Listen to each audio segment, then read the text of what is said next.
मेरे प्रिय स्टूडेंट नमस्कार। तो भारत में श्रमिकों की समस्या।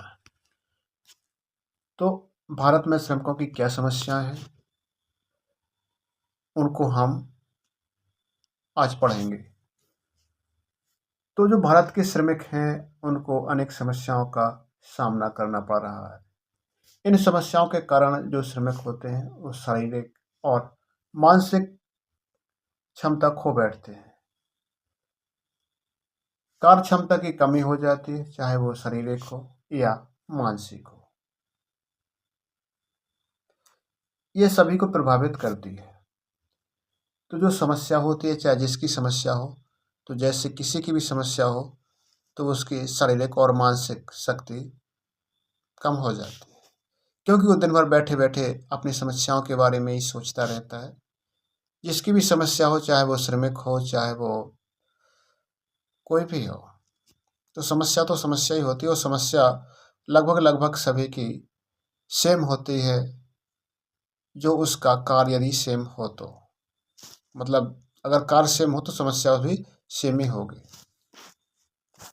जैसे जनजातियों की समस्याएं हैं, दिव्यांगों की समस्याएं हैं और पिछड़ा वर्ग की समस्याएं हैं, तो समस्याएं सब एक जैसी ही होती हैं।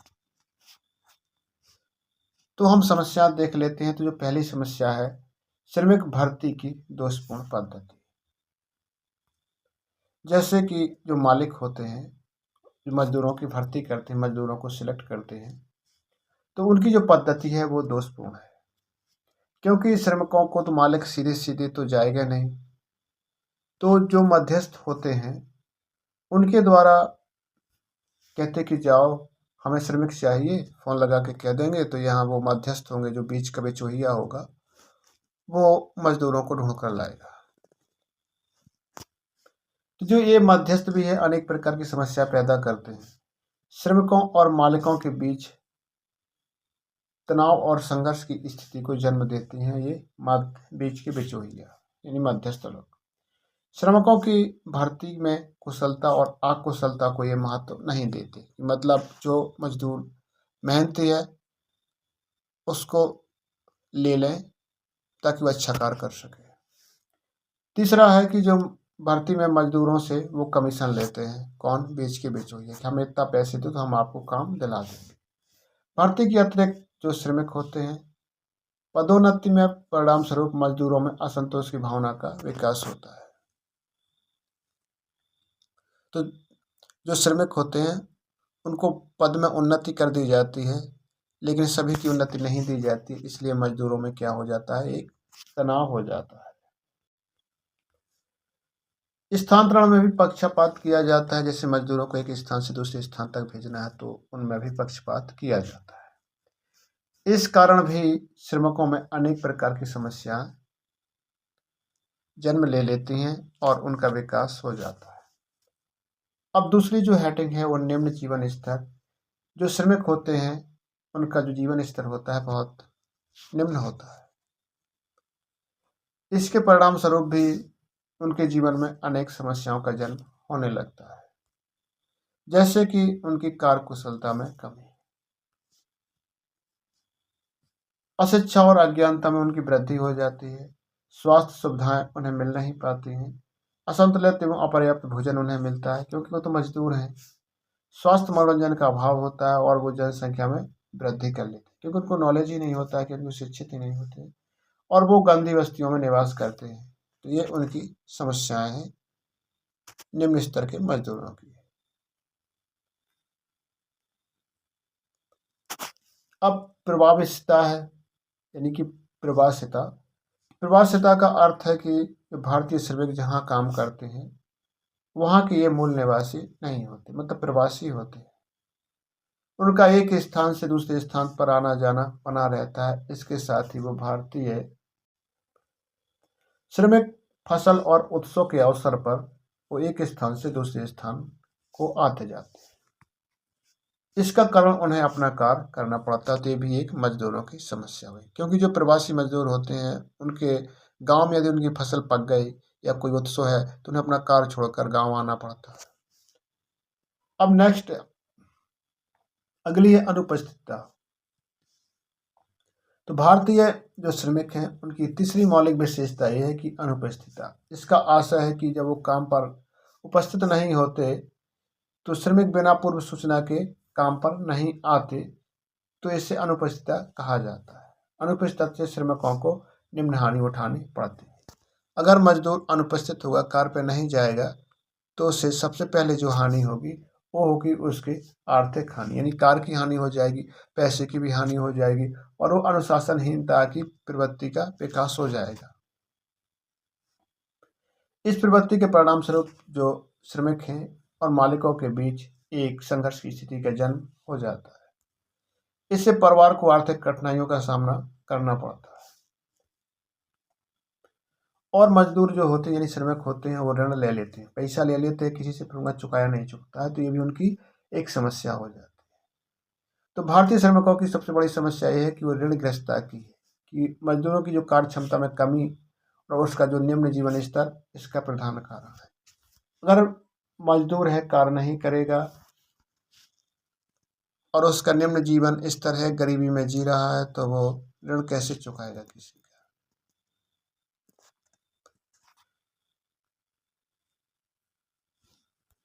अब है काम करने के अधिक घंटे। काम करने के अधिक घंटे, तो काम करने के अधिक घंटे भारतीय श्रमिकों की अगली महत्वपूर्ण समस्या है। काम के घंटों में अधिकता के कारण श्रमिकों को निम्न समस्याओं का सामना करना पड़ता है। यदि जो मजदूर हैं काम करने लगेंगे और जैसे कि उनका 6 घंटे का काम होता है या 8 घंटे का काम होता है, तो अपने काम को बढ़ाकर करने लगते हैं, तो उनकी जो कार्य क्षमता में भी कमी आ जाती है और स्वास्थ्य भी उनका खराब रहने लगता है। सामाजिक जीवन में कार्यों की उपेक्षा होने लगती है। अब हम देखने जा रहे हैं कि भारत की एकता के लिए जो शक्तियां हैं वो किस तरीके से जिम्मेदार हैं, वो हम देख लेते हैं। तो भारतीय संविधान यानी कि जो भारत का संविधान है, इसकी प्रस्तावना यानी कि प्रमुख उद्देश्य के रूप में राष्ट्र की एकता और अखंडता को निर्धारित करती है। कौन? संविधान की प्रस्तावना।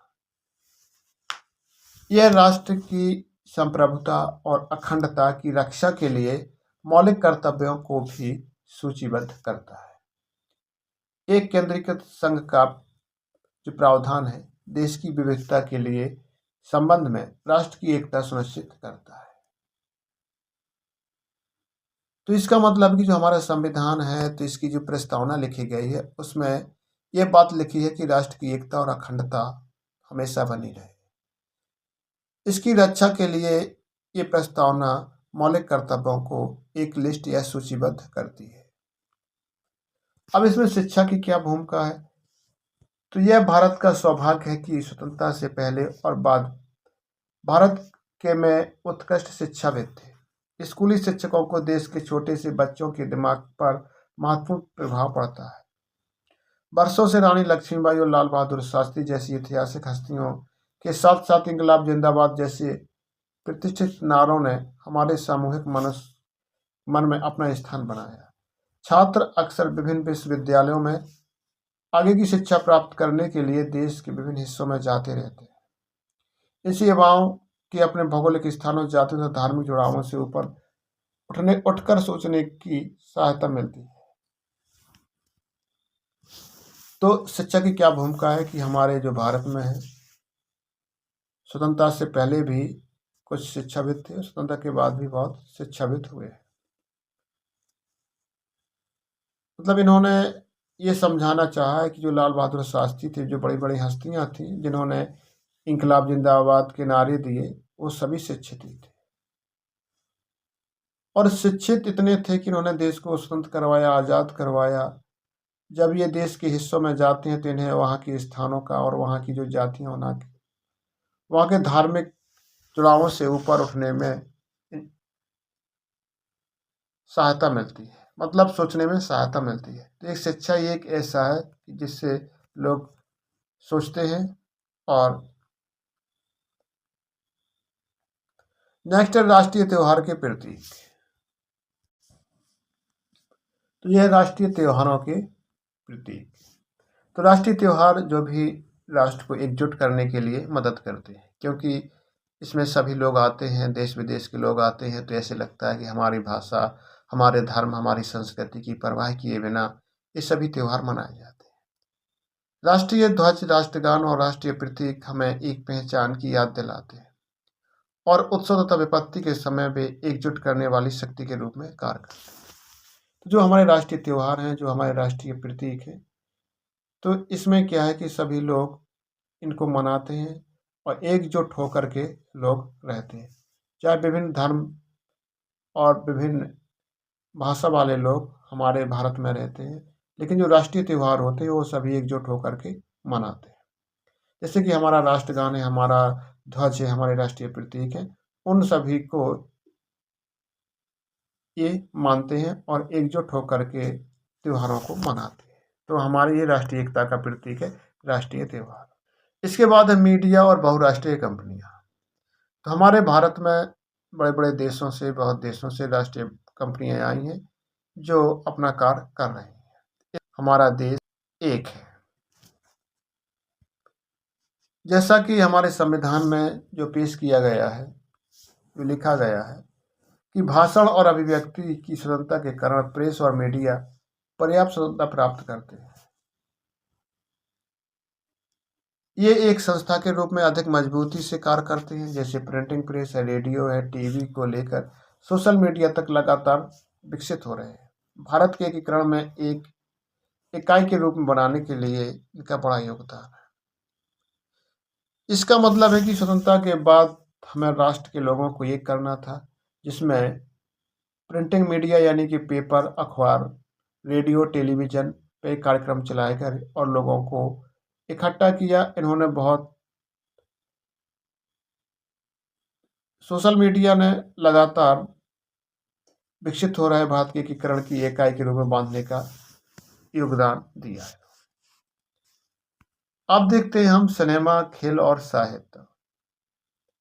सिनेमा, खेल एवं साहित्य में 1960 से 1970 के दशक में हिंदी और क्षेत्रीय सिनेमा ने भारतीय राष्ट्रवाद के विचार और धर्मनिरपेक्षता के विचार को बढ़ावा दिया है।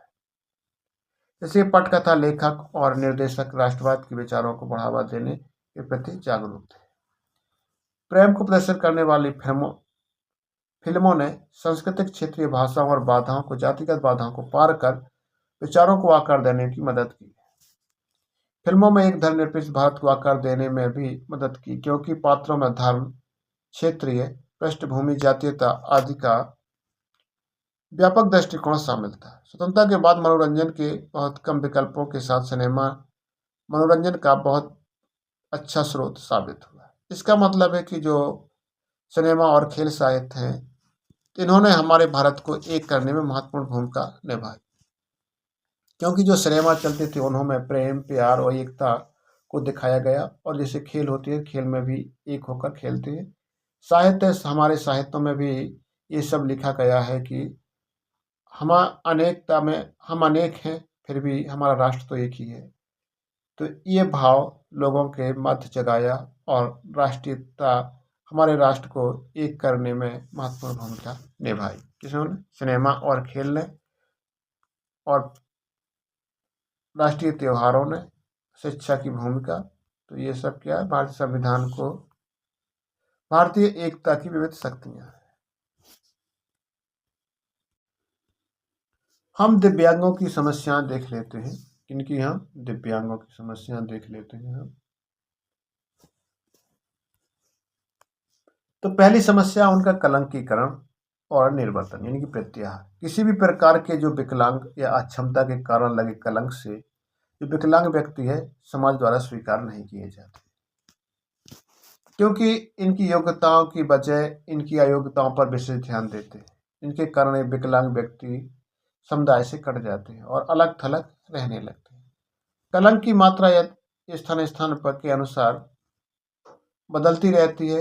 इसकी विकसित देशों की तुलना में भारत में विकलांग व्यक्ति पर सामाजिक कलंक का अधिक गहरा छाप दिखाई पड़ता है।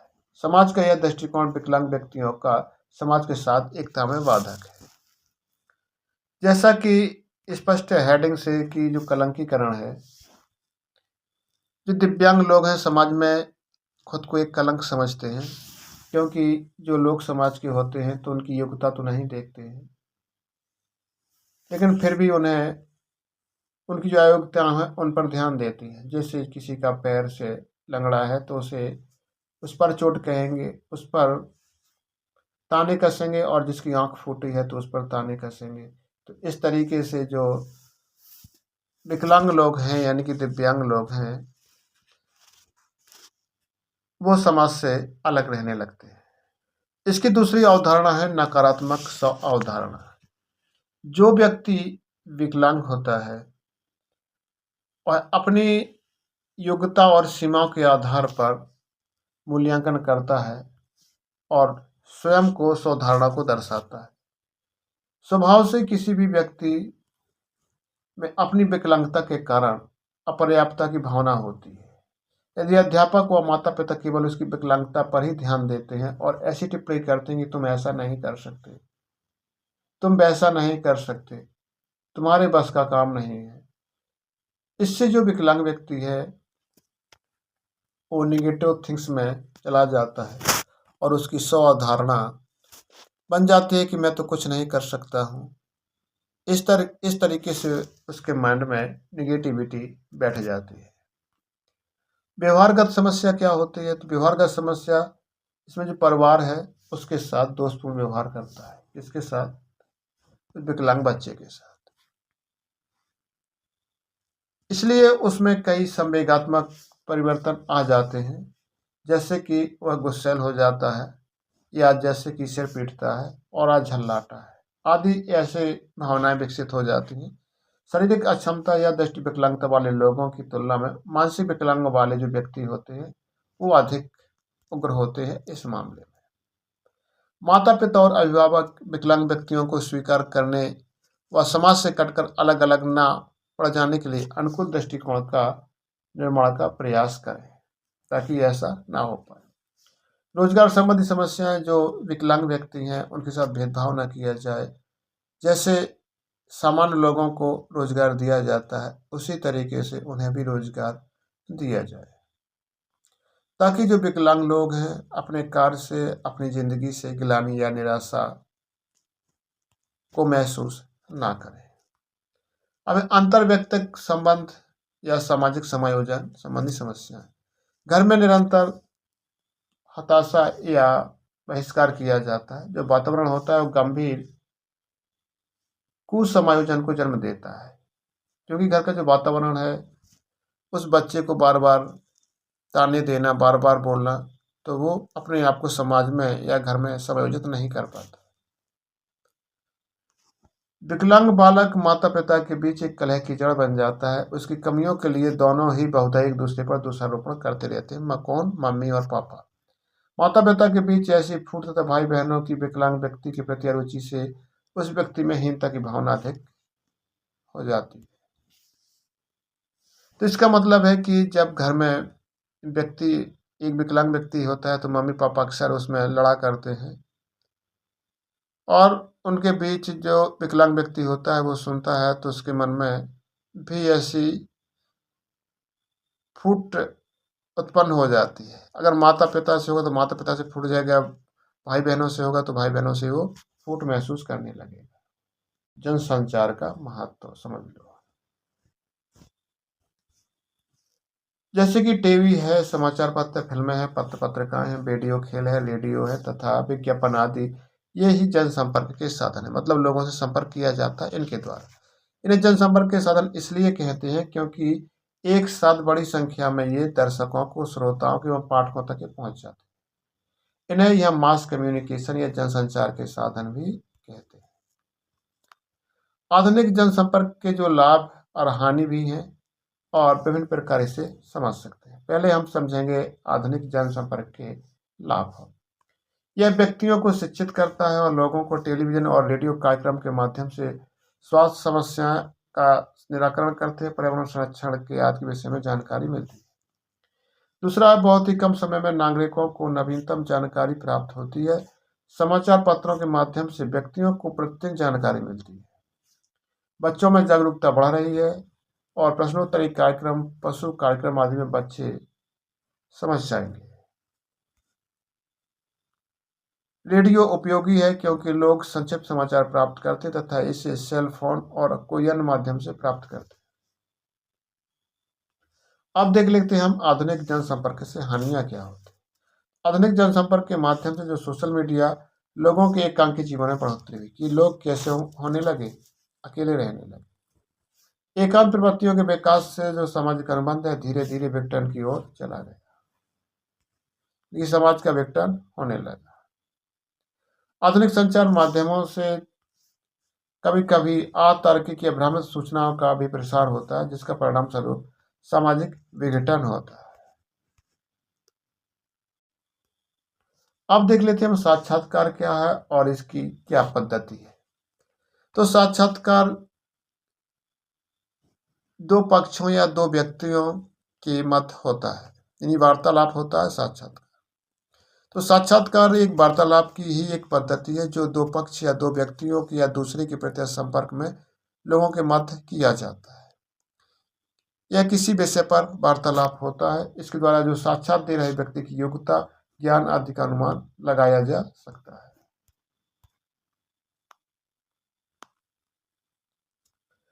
तो साक्षात्कार प्रणाली के निम्नलिखित गुण होते हैं। इसमें साक्षात्कार पद्धति में लचीलापन होता है और संबंधित विषयों पर विस्तार से चर्चा की जाती है। साक्षात्कार शिक्षित अशिक्षित सूचनादाताओं की सभी प्रकार की सूचनाओं का संकलन करता है और यह अत्यंत सरल विधि है। साक्षात्कार में जो सूचनादाता है वो प्रत्यक्ष संपर्क के कारण प्रत्युत्तर न मिलने की संभावना समाप्त हो जाती है। साक्षात्कार एक अमूर्त घटना है। कैसी घटना है? अमूर्त। आदर्श तथ्यों के अध्ययन में सहायता करता है। तो साक्षात्कार का मतलब होता है कि प्रश्न पूछना और उनके उत्तर देना और योग्यता की जांच करना कि कितना पढ़ा लिखा, कितना होशियार बंदा है, ये हमारे काम के लिए सही है कि नहीं है। तो साक्षात्कार क्या हुआ? एक जो विशेष पढ़ा लिखा आदमी होता है, मतलब योग्य होता है, और दूसरे की योग्यता को वो जांचता है, तो उसके लिए जो करता है वो साक्षात्कार तो होता है। साक्षात्कार प्रणाली में निम्नलिखित दोष भी पाए जाते हैं। दोष क्या है? इसमें बहुत अधिक लोगों को शामिल नहीं किया जा सकता। दूसरा है कि अगर जो चयनित समूह में विचारों को ही प्रस्तुत किया जा सकता है। साक्षात्कार एक अवैज्ञानिक प्रक्रिया है एवं विधि है क्योंकि सूचनादाता द्वारा शोध के समय अनेक विषय से असंबंधित बातें भी बताई जाती हैं।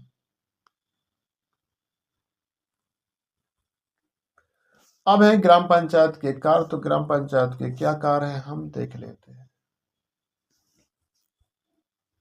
ग्राम पंचायत कृषि संबंधी कार्य की रूपरेखा तैयार करती है और कृषि संबंधी व्यवधानों को अपने स्तर पर सही भी करती है। ग्राम पंचायत गांव का चौमुखी विकास करवाती है, इसलिए जिम्मेदार भी होती है और निर्वहन भी करती है। ग्राम पंचायत प्राथमिक विद्यालय, उच्च प्राथमिक विद्यालय और अनौपचारिक शिक्षा संबंधी कार्य कराती है। युवा कल्याण संबंधी कार्यों को जिम्मेदार ग्राम पंचायत की होती है। युवा जो कल्याण होते हैं, युवाओं का कल्याण संबंधी जो कार्य होते हैं उनकी जो ग्राम पंचायत है वो इसकी जिम्मेदार होती है। राजकीय नलकूपों की मरम्मत, जो सरकारी नल लगे हैं उनकी मरम्मत, उनको रख रखाव ग्राम पंचायत का ही कार्य है। ग्रामीण स्तर पर जो चिकित्सा स्वास्थ्य संबंधी समस्या है उनकी जिम्मेदार भी ग्राम पंचायत होती है। कि जो किसान हैं वो आत्महत्या क्यों कर रहे हैं उनके बारे में हम जान लेते हैं। किसानों की समस्याएं, जब समस्याओं का निराकरण नहीं होता है तो वो आत्महत्या की ओर बढ़ जाते हैं। तो हमारा जो भारत है एक कृषि प्रधान देश है जिसकी जो 48% 48.9% जो आबादी है रोजगार जो कृषि द्वारा ही मिलता है उसे। किंतु वर्तमान में जो किसान है वो ऋण से काफ़ी ग्रस्त हो गए हैं। दिवालियापन आ गया है पारिवारिक समस्याओं की वजह से और फसलों की विफलता के आदि के कारण किसान क्या है कि आत्महत्या कर रहे हैं। इनके जो कारण है वो निम्नलिखित है, जैसे मौसम में सूखा हो गया या बाढ़ हो गया, आपदा आ गई या भूकंप आ गए आदि, कीटों ने हमला बोल दिया आदि, ओलावृष्टि से फसलें नष्ट हो जाती हैं, तो ये भी इनकी मौत का कारण है।